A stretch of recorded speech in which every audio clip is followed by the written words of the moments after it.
嘉泽高中伫2013年甲日本广岛的神边旭高校作为姊妹学校以后，今年积极咧甲英语系学校建立跨国的学校合作模式，以便应用2030年的双语国家政策。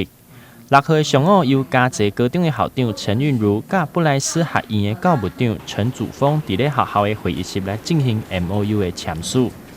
那我们这个学期初步会进行的就是多元文化的线上交流，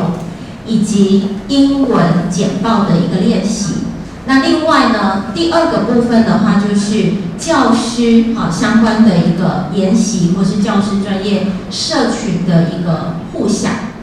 那第二个部分的话，我想是很大的一个立基点，是我们希望把这样子的一个姐妹校的精神引进来嘉义高中，提供给我们的孩子另外一个选择。两间高中嘛准备来推动双联学位，嘉泽高中的学生会当透过选择指定的课程，完成了就会当摕到安大略省的高中文凭。两间学校透过实行的上课方式，让学生用专题英文报告来提升国内学生的英语表达的自信。加拿大布莱斯学院它有提供我们的这个双联学位的一个选择，但是呢，我们加拿大的这个部分，当然体系上稍微跟美国有所不同，但它还是提供了，就是学生能够在高中的时候，他修习完这个固定的学分，他其实可以拿到安大略省的这个高中文凭，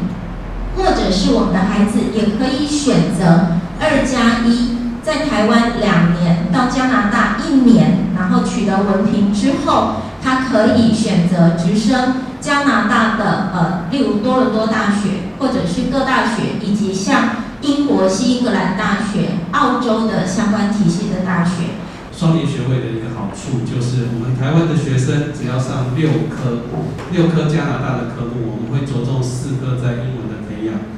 剩下2科会是适合申请国外大学的2科数学，然后通过这样子6科的方式，他取得加拿大的毕业证书的好处是，因为加拿大没有联考，它是等于是英语系国家唯一没有联考的国家，其他国家都有，也就是学生只要用这个成绩，这6科的成绩，他可以申请国外几乎我们知道的英语系国家的好大学。嘉泽高中积极咧甲国外学校做连结，除了会用提升学生因的外文能力以外，同时嘛会当互学生加强国际观，嘛会当互国内学生透过经济管道到国外来留学，提升国家未来后一代的竞争力。